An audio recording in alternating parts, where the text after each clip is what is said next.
Queue న్యూస్కు నమస్కారం. నా పేరు పెర్మాళ శ్రీనివాస్, వనపర్తి జిల్లా చిన్నంబాయి మండల ప్రెస్ క్లబ్ అధ్యక్షుని.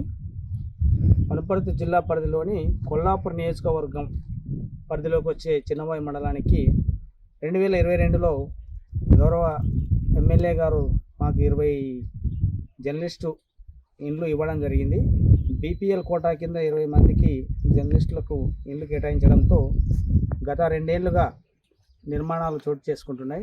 ప్రభుత్వం నుంచి 5,04,000 రూపాయలు కేటాయించిండ్రు ఒక్కొక్క ఇంటికి, ఇండివిజువల్ హౌస్ కాబట్టి 20 మందికి నిర్మించుకునే క్రమంలో కొంచెం క్వాలిటీగా మరియు ఇంకా కొంచెం అనుకున్నట్లుగా ఉండాలని చెప్పి ఇక్కడ ఉండేటువంటి జర్నలిస్టులు సొంతంగా కొన్ని డబ్బులు కూడా వేయడం జరిగింది. ఇక్కడ కాంట్రాక్టర్ తిరుపతి సాగర్ అనే వ్యక్తి కాంట్రాక్టు దక్కించుకోవడం జరిగింది. మరి ఆయన పేరు మీద అగ్రిమెంట్ కూడా కావడం జరిగింది. 5,04,000 రూపాయలతో ఇల్లు నిర్మించాలంటే అంత క్వాలిటీగా ఉండదు కాబట్టి మీరు సొంతంగా ఏమన్నా కొన్ని డబ్బులు వేస్తే బాగుంటుందని చెప్పి ఆయన కోరడంతో ఒక్కొక్కరు మరో 6 లక్షల రూపాయలు ఇవ్వాలని చెప్పి ఆయన డిమాండ్ చేయడం జరిగింది. అందులో భాగంగానే 20 మంది జర్నలిస్టులము 5 లక్షల రూపాయలు ఇప్పటివరకు ఇచ్చాము. ఇప్పటి వరకు 2 సంవత్సరాలు అవుతున్నా మా పనులు బేస్మెంట్ వరకే ఉన్నాయి, పిల్లర్లు ఆ స్టేజ్లోనే ఆగిపోయింది. ఈ మధ్యకాలంలో గత 8 నెలలుగా కాంట్రాక్టర్ గారు అందుబాటులోకి రాకపోవడంతో మా పనులు నిలిచిపోయాయి. తెచ్చిన డబ్బులన్నీ వడ్డీలతో ఇబ్బందులు ఏర్పడుతున్నాయి. కాబట్టి మాకు ఈ గృహ నిర్మాణాలు కంప్లీట్ చేసి మాకు గృహాలు అప్పజెప్పాలని చెప్పి మేము డిమాండ్ చేస్తున్నాం. ప్రభుత్వ అధికారులు కానీ మరియు పాలకులు కానీ ఈ విషయంలో పట్టించుకోవాలని మేము కోరుతున్నాం.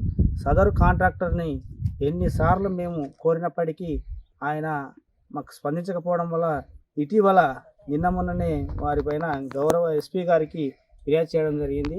మరి ఎస్పీ గారి దృష్టిలో కాంట్రాక్టర్ను పిలిపించి మరి లబ్ధిదారులు అయినటువంటి మమ్మల్ని అందరినీ మేము ఇచ్చినటువంటి డబ్బులతో సహా ఆయన దగ్గర వసూలు చేయాలని చెప్పి మేము కోరడం జరిగింది.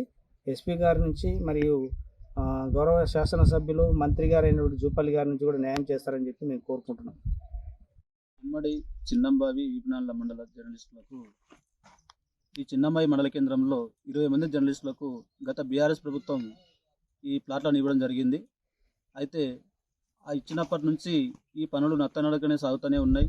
అయినప్పటికీ ఇప్పుడు మాకు 5 లక్షలు సరిపోవు, మీరు ఇంకా మిగతా డబ్బులు ఏమైనా ఇస్తే నేను ఇల్లు ఇస్తా అని చెప్పి కాంట్రాక్టర్ చెప్పిండు. ఆ తర్వాత 4 జర్నలిస్టులు ఈ 20 ఇళ్ళకు సంబంధించింది మొత్తం మేము చూసుకుంటాము, మీరు మాకు డబ్బులు ఇవ్వండి, మేము కాంట్రాక్ట్తో మేము మాట్లాడి మేము చేపిస్తామని చెప్పిండ్రు. అందరు జర్నలిస్టులు కూడా ప్రతి ఒక్కరూ ఇండ్లలో కనీసము పైసలు లేకున్నా కూడా అప్పులు తెచ్చి భార్యల పుస్తకాలను కుదబెట్టి డబ్బులు తెచ్చి ఆ జర్నలిస్టులకు ఇచ్చిండ్రు. ఆ 4 జర్నలిస్టులు ఆ కాంట్రాక్టర్కి ఇచ్చిన చెప్పి వాళ్ళు అంటున్నారు, కాంట్రాక్టర్ ఏమో నాకు ఇవ్వలేదు అంటున్నాడు. మరి ఈ డబ్బులన్నీ ఎక్కడ పోయినాయి? దాదాపుగా ₹1 కోటి వసూలు చేసిండ్రు. మరి ఇంత జరుగుతున్నప్పటికీ కూడా మాకు న్యాయం చేయకుండా ఈ కాంట్రాక్టర్ కానీ ఈ 4 జర్నలిస్టులు కానీ చేస్తూ ఉన్నారు.